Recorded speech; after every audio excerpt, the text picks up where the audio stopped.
Chapter 15. The Non-Cooperation Movement, 1920–22. The last year of the second decade of the 20th century found India highly discontented. With much cause. The Rowlatt Act, the Jallianwala Bagh massacre, and martial law in Punjab had belied all the generous wartime promises of the British. The Montagu-Chelmsford reforms, announced towards the end of 1919, with their ill-considered scheme of Dayaki satisfied few. The Indian Muslims were incensed when they discovered that their loyalty had been purchased during the war by assurances of generous treatment of Turkey after the war, a promise British statesmen had no intention of fulfilling. The Muslims regarded the Caliph of Turkey as their spiritual head and were naturally upset when they found that he would retain no control over the holy places it was his duty as Caliph to protect. Even those who were willing to treat the happenings at Jallianwala Bagh and other places in Punjab as aberrations that would soon be corrected, were disillusioned when they discovered that the Hunter Committee appointed by the government to inquire into the Punjab disturbances was an eyewash, and that the House of Lords had voted in favour of General Dyer's action, and that the British public had demonstrated its support by helping the Morning Post collect £30,000 for General Dyer. By the end of the first quarter of 1920, all the excuses in favour of the British government were fast running out. The Khilafat leaders were told quite clearly that they should not expect anything more, and the Treaty of Sèvres signed with Turkey in May 1920 made it amply clear that the dismemberment of the Turkish Empire was complete.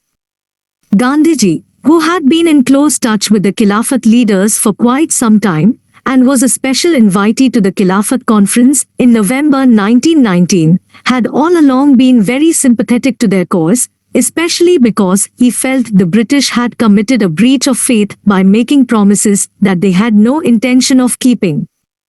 In February 1920, he suggested to the Khilafat Committee that it adopt a program of non-violent non-cooperation to protest the government's behavior.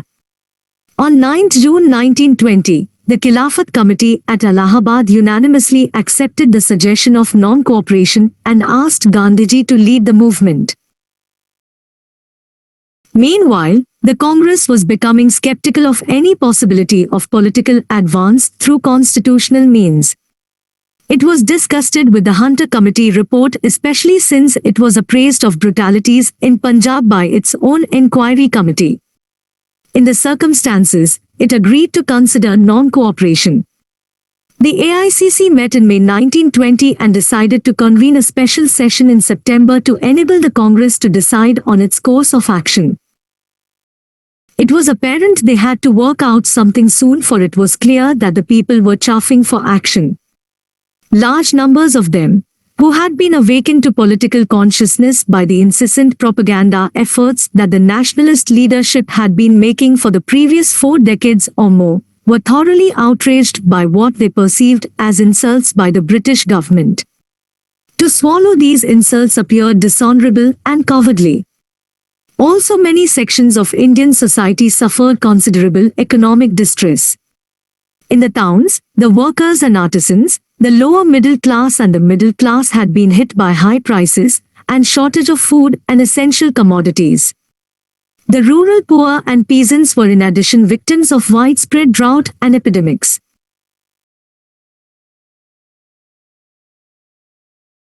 The movement was launched formally on 1 August 1920, after the expiry of the notice that Gandhiji had given to the Viceroy in his letter of 22 June, in which he had asserted the right recognized from time immemorial of the subject to refuse to assist a ruler who misrules. Lokmanya Tilak passed away in the early hours of 1 August, and the day of mourning and of launching of the movement merged as people all over the country observed Hartal and took out processions. Many kept a fast and offered prayers. The Congress met in September at Calcutta and accepted non-cooperation as its own. The main opposition, led by C.R. Das, was to the boycott of legislative councils, elections to which were to be held very soon. But even those who disagreed with the idea of boycott accepted the Congress discipline and withdrew from the elections. The voters, too, largely stayed away. By December, when the Congress met for its annual session at Nagpur, the opposition had melted away, the elections were over and, therefore, the boycott of councils was a non-issue, and it was C.R. Das who moved the main resolution on non-cooperation. The program of non-cooperation included within its ambit the surrender of titles and honors, boycott of government-affiliated schools and colleges, law courts, foreign cloth, and could be extended to include resignation from government service and mass civil disobedience including the non-payment of taxes. National schools and colleges were to be set up, panchayats were to be established for settling disputes, hand spinning and weaving was to be encouraged, and people were asked to maintain Hindu-Muslim unity, give up untouchability, and observe strict non-violence. Gandhiji promised that if the program was fully implemented, Swaraj would be ushered in within a year. The Nagpur session, thus, committed the Congress to a program of extra-constitutional mass action. Many groups of revolutionary terrorists, especially in Bengal, also pledged support to the movement. To enable the Congress to fulfill its new commitment, significant changes were introduced in its creed as well as in its organizational structure. The goal of the Congress was changed from the attainment of self-government by constitutional and legal means to the attainment of Swaraj by peaceful and legitimate means. The new constitution of the Congress, the handiwork of Gandhiji, introduced other important changes. The Congress was now to have a working committee of 15 members to look after its day-to-day affairs. This proposal, when first made by Tilak in 1916, had been shot down by the moderate opposition. Gandhiji, too, knew that the Congress could not guide a sustained movement unless it had a compact body that worked round the year. Provincial Congress committees were now to be organized on a linguistic basis, so that they could keep in touch with the people by using the local language. The Congress organization was to reach down to the village and the mohalla level by the formation of village and mohalla or ward committees. The membership fee was reduced to 4 annas per year to enable the poor to become members. Mass involvement would also enable the Congress to have a regular source of income. In other ways, too, the organization structure was both streamlined and democratized. The Congress was to use Hindi as far as possible. The adoption of the non-cooperation movement, initiated earlier by the Khilafat Conference, by the Congress gave it a new energy and, from January 1921, it began to register considerable success all over the country. Gandhiji, along with the Ali brothers, who were the foremost Khilafat leaders, undertook a nationwide tour during which he addressed hundreds of meetings and met a large number of political workers. In the first month itself, thousands of students, 90,000 according to one estimate, left schools and colleges and joined more than 800 national schools and colleges that had sprung up all over the country. The educational boycott was particularly successful in Bengal, where the students in Calcutta triggered off a province-wide strike to force the managements of their institutions to disaffiliate themselves from the government. C.R. Das played a major role in promoting the movement, and Subhas Bose became the principal of the National Congress in Calcutta. The Swadeshi spirit was revived with new vigor, this time as part of a nationwide struggle. Punjab, too, responded to the educational boycott and was second only to Bengal, Lala Lajpat Rai playing a leading part here despite his initial reservations about this item of the program. Other areas that were active were Bombay, UP, Bihar, Orissa and Assam. Madras remained lukewarm. The boycott of law courts by lawyers was not as successful as the educational boycott, but it was very dramatic and spectacular. Many leading lawyers of the country, like C.R. Das, Motilal Nehru, M.R. Jaikar, Saifuddin Kichlu, Vallabhbhai Patel, C. Rajgopalachari, T. Prakasam and Asaf Ali gave up lucrative practices, and their sacrifice became a source of inspiration for many. In numbers again Bengal led, followed by Andhra Pradesh, UP, Karnataka and Punjab.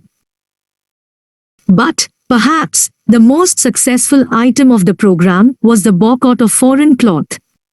Volunteers would go from house to house collecting clothes made of foreign cloth, and the entire community would collect to light a bonfire of the goods. Prabhudas Gandhi, who accompanied Mahatma Gandhi on his nationwide tour in the first part of 1921, recalls how at small wayside stations where their train would stop for a few minutes, Gandhiji would persuade the crowd, assembled to greet him, to at least discard their headdress on the spot. Immediately, a pile of caps, dupattas, and turbans would form, and as the train moved out they would see the flames leaping upwards. Picketing of shops selling foreign cloth was also a major form of the boycott. The value of imports of foreign cloth fell from 102 crore rupees in 1920 to 21 to 57 crore rupees in 1921 to 22. Another feature of the movement which acquired great popularity in many parts of the country, even though it was not part of the original plan, was the picketing of toddy shops. Government revenues showed considerable decline on this count, and the government was forced to actually carry on propaganda to bring home to the people the healthy effects of a good drink. The government of Bihar and Orissa even compiled and circulated a list of all the great men in history, which included Moses, Alexander, Julius Caesar, Napoleon, Shakespeare, Gladstone, Tennyson and Bismarck, who enjoyed their liquor. The AICC, at its session at Vijayawada in March 1921, directed that for the next 3 months congressmen should concentrate on collection of funds, enrollment of members and distribution of charkas. As a result, a vigorous membership drive was launched, and though the target of 1 crore members was not achieved, Congress membership reached a figure roughly of 50 lakhs. The Tilak Swaraj Fund was oversubscribed, exceeding the target of rupees 1 crore. Charkas were popularized on a wide scale, and khadi became the uniform of the national movement. There was a complaint at a students' meeting Gandhiji addressed in Madurai that khadi was too costly. Gandhiji retorted that the answer lay in wearing less clothes and, from that day, discarded his dhoti and kurta in favor of a langot. For the rest of his life, he remained a half-naked fakir. In July 1921, a new challenge was thrown to the government. Muhammad Ali, at the All India Khilafat Conference held at Karachi on 8 July, declared that it was religiously unlawful for the Muslims to continue in the British Army and asked that this be conveyed to every Muslim in the army. As a result, Muhammad Ali, along with other leaders, was immediately arrested. In protest, the speech was repeated at innumerable meetings all over the country. On 4 October, 47 leading congressmen, including Gandhiji, issued a manifesto repeating whatever Muhammad Ali had said and added that every civilian and member of the armed forces should sever connections with the repressive government. The next day, the Congress Working Committee passed a similar resolution, and on 16 October, Congress committees all over the country held meetings at which the same resolution was adopted. The government was forced to ignore the whole incident and accept the blow to its prestige.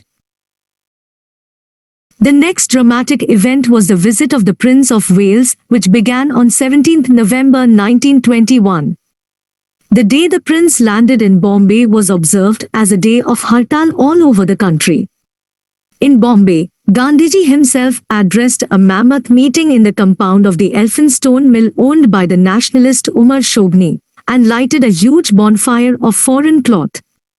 Unfortunately, however, clashes occurred between those who had gone to attend the welcome function and the crowd returning from Gandhiji's meeting.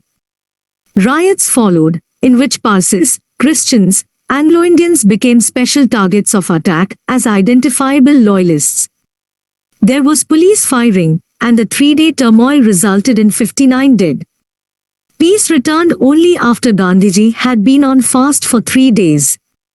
The whole sequence of events left Gandhiji profoundly disturbed and worried about the likelihood of recurrence of violence once mass civil disobedience was sanctioned. The Prince of Wales was greeted with empty streets and down shutters wherever he went. Emboldened by their successful defiance of the government, non-cooperators became more and more aggressive. The Congress Volunteer Corps emerged as a powerful parallel police, and the sight of its members marching in formation and dressed in uniform was hardly one that warmed the government's heart. The Congress had already granted permission to the PCCs to sanction mass civil disobedience wherever they thought the people were ready, and in some areas, such as Midnapur district in Bengal, which had started a movement against Union Board taxes, and Tirala and Pedanandipadu Taluka in Guntur district of Andhra, no tax movements were already in the offing. The non-cooperation movement had other indirect effects as well. In the Awadh area of UP, where Kisan Sabhas and a Kisan movement had been gathering strength since 1918, non-cooperation propaganda, carried on among others by Jawaharlal Nehru, helped to fan the already existing ferment, and soon it became difficult to distinguish between a non-cooperation meeting and a Kisan meeting.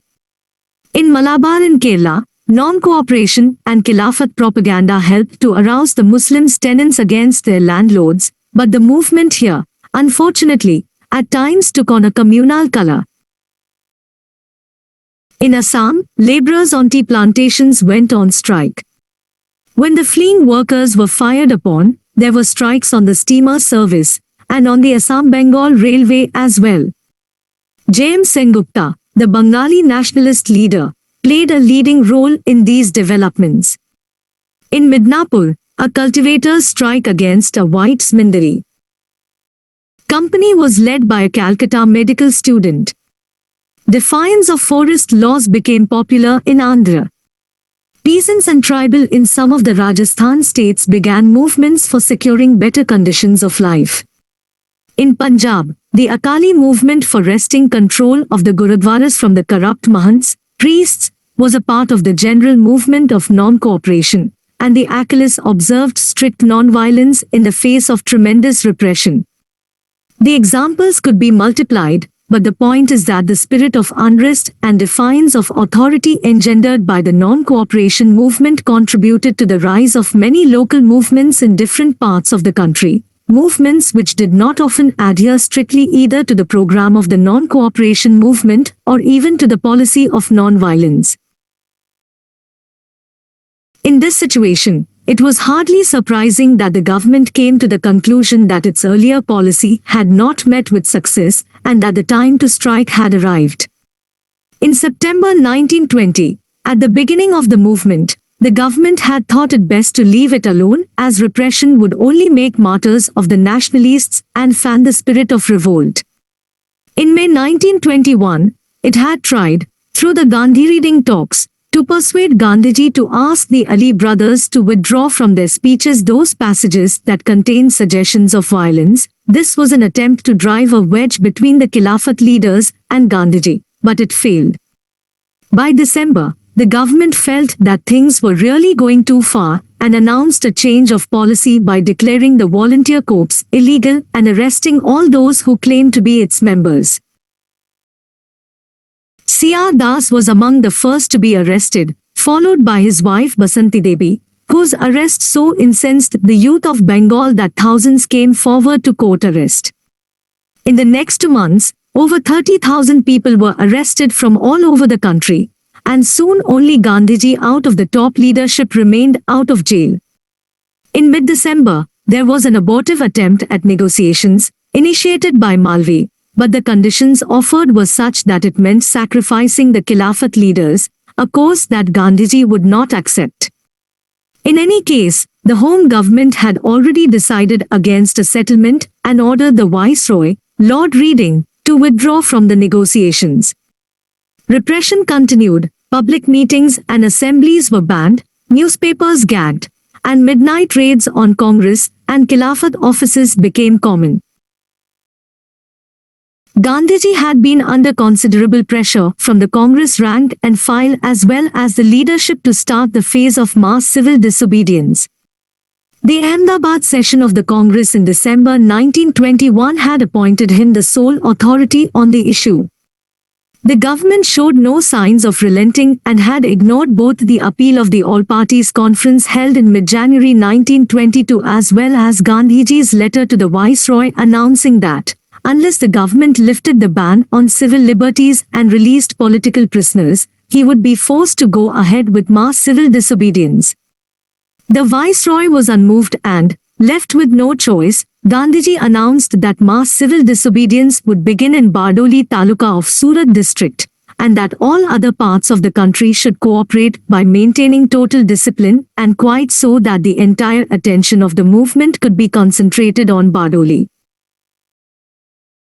But Bardoli was destined to wait for another 6 years before it could launch a no-tax movement. Its fate was decided by the action of members of a Congress and Khilafat procession in Chauri Chaura in Gorakhpur district of UP on 5 February 1922. Irritated by the behavior of some policemen, a section of the crowd attacked them. The police opened fire.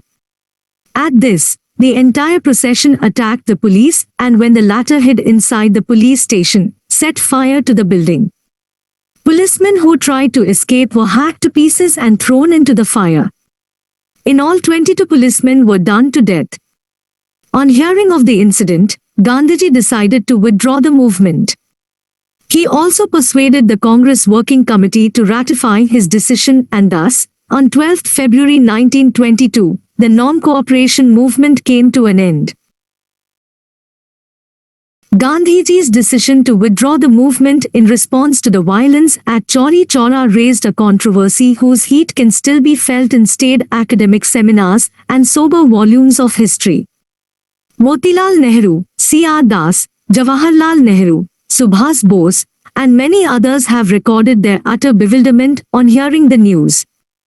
They could not understand why the whole country had to pay the price for the crazy behavior of some people in a remote village.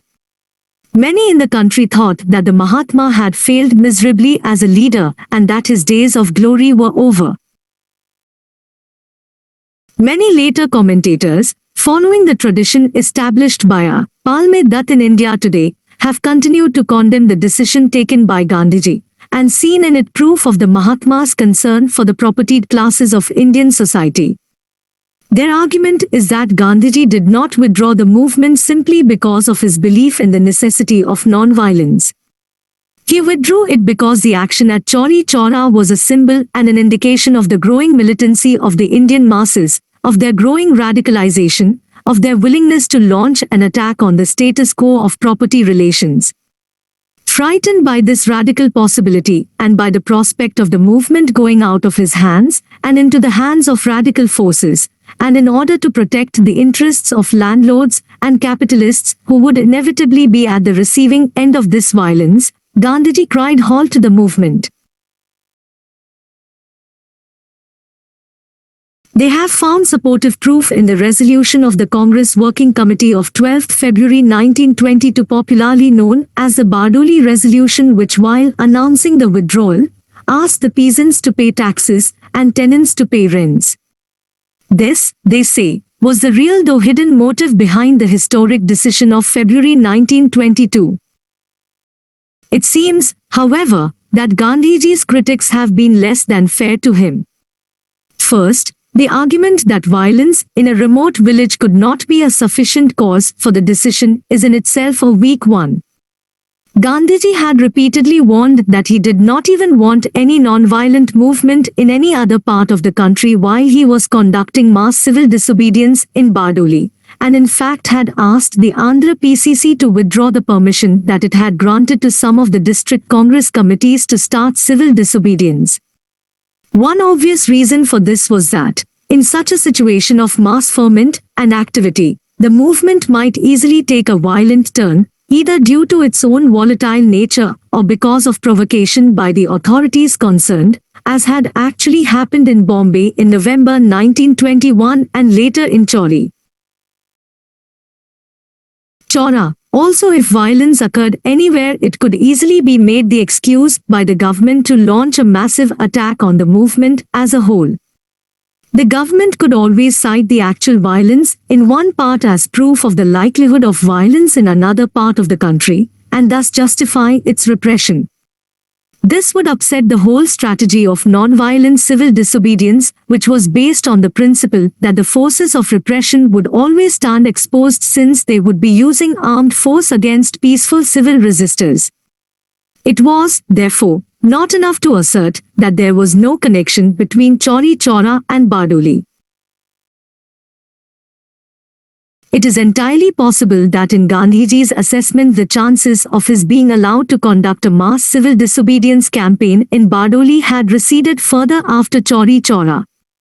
The government would have had excuse to remove him and other activists from the scene and use force to cow down the people. Mass civil disobedience would be defeated even before it was given a fair trail. By taking the onus of withdrawal on himself and on the working committee, Gandhiji was protecting the movement from likely repression and the people from demoralization. True, the withdrawal itself led to considerable demoralization, especially of the active political workers, but it is likely that the repression and crushing of the movement, as happened in 1932, would have led to even greater demoralization. Perhaps, in the long run, it was better to have felt that, if only Gandhiji had not withdrawn the movement, it would have surged forward, than to see it crushed and come to the conclusion that it was not possible for a mass movement to succeed in the face of government repression. It is necessary to remember that, after all, the non-cooperation movement was the first attempt at an all-India mass struggle against the British, and a serious reverse at this elementary stage could have led to a prolonged period of demoralization and passivity.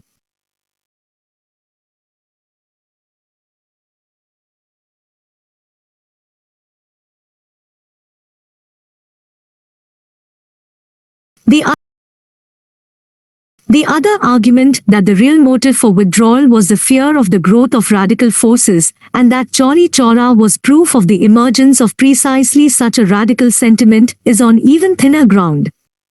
The crowd at Chauri Chaura had not demonstrated any intention of attacking landlords or overturning the structure of property relations. They were merely angered by the overbearing behavior of policemen and vented their wrath by attacking them.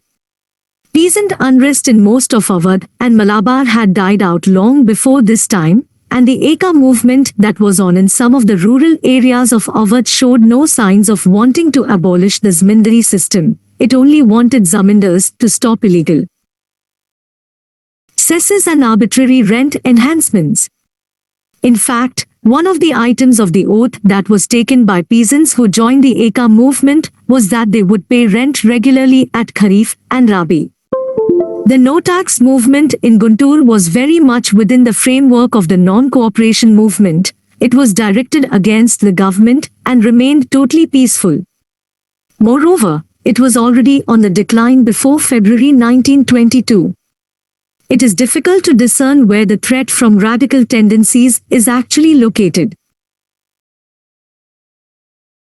That the Bardoli resolution which announced the withdrawal also contained clauses which asked peasants to pay up taxes and tenants to pay up rents, and assured zamindars that the Congress had no intention of depriving them of their rights, is also no proof of hidden motives. The Congress had at no stage during the movement sanctioned non-payment of rent or questioned the rights of zamindars. The resolution was merely a reiteration of its position on this issue. Non-payment of taxes was obviously to cease if the movement as a whole was being withdrawn. There are also some indications that Gandhiji's decision may have been prompted by the fact that in many parts of the country, by the second half of 1921, the movement had shown clear signs of being on the ebb. Students had started drifting back to schools and colleges, lawyers and litigants to law courts. The commercial classes showed signs of weariness and worry at the accumulating stocks of foreign cloth. Attendance at meetings and rallies had dwindled, both in the urban and rural areas. This does not mean that in some pockets, like Bardoli in Gujarat or Guntur in Andhra, where intensive political work had been done, the masses were not ready to carry on the struggle. But the mass enthusiasm that was evident all over the country in the first part of 1921 had, perhaps, receded. The cadre and the active political workers were willing to carry on the fight, but a mass movement of such a nature required the active participation of the masses, and not only of the highly motivated among them. However, at the present stage of research, it is not possible to argue this position with great force. We only wish to urge the possibility that this too was among the factors that led to the decision to withdraw. Gandhiji's critics often fail to recognize that mass movements have an inherent tendency to ebb after reaching a certain height, that the capacity of the masses to withstand repression, endure suffering and make sacrifices is not unlimited, that a time comes when breathing space is required to consolidate, recuperate, and gather strength for the next round of struggle, and that, therefore, withdrawal or a shift to a phase of non-confrontation is an inherent part of a strategy of political action that is based on the masses. Withdrawal is not tantamount to betrayal, it is an inevitable part of the strategy itself. Of course, whether or not the withdrawal was made at the correct time can always be a matter open to debate. But perhaps Gandhiji had enough reasons to believe that the moment he chose was the right one. The movement had already gone on for over a year, the government was in no mood for negotiations, and Chauri Chaura presented an opportunity to retreat with honor, before the internal weaknesses of the movement became apparent enough to force a surrender or make the retreat look like a rout. Gandhiji had promised Swaraj within a year if his program was adopted. But the year was long over, the movement was withdrawn, and there was no sign of Swaraj or even of any tangible concessions. Had it all been in vain? Was the movement a failure? One could hardly answer in the affirmative. The non-cooperation movement had in fact succeeded on many counts. It certainly demonstrated that it commanded the support and sympathy of vast sections of the Indian people. After non-cooperation, the charge of representing a microscopic minority, made by the Viceroy, Dufferin, in 1888, could never again be hurled at the Indian National Congress.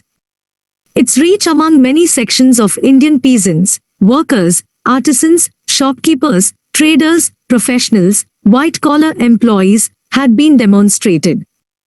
The spatial spread of the movement was also nationwide. Some areas were more active than others, but there were few that showed no signs of activity at all.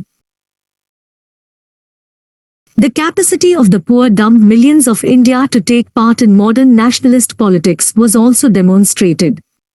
By their courage, sacrifice, and fortitude in the face of adversity and repression, they dispelled the notion that the desire for national freedom was the preserve of the educated and the rich and showed that it was an elemental urge common to all members of a subject nation.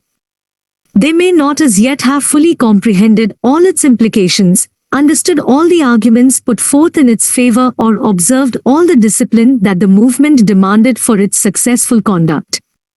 This was, after all, for many of them, first contact with the modern world of nationalist politics and the modern ideology of nationalism.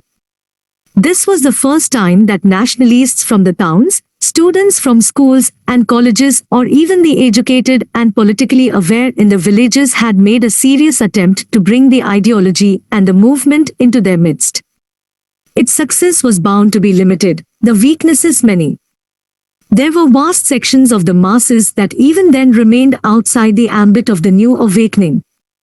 But this was only the beginning and more serious and consistent efforts were yet in the offing. But the change was striking. The tremendous participation of Muslims in the movement and the maintenance of communal unity, despite the Malabar developments, was in itself no mean achievement. There is hardly any doubt that it was Muslim participation that gave the movement its truly mass character in many areas. At some places 2/3 of those arrested were Muslims. And it was, indeed, unfortunate that this most positive feature of the movement was not to be repeated in later years once communalism began to take its toll. The fraternization that was witnessed between Hindus and Muslims, with Gandhiji and other Congress leaders speaking from mosques, Gandhiji being allowed to address meetings of Muslim women in which he was the only male who was not blindfolded, all these began to look like romantic dreams in later years. The retreat that was ordered on 12 February 1922 was only a temporary one. The battle was over, but the war would continue.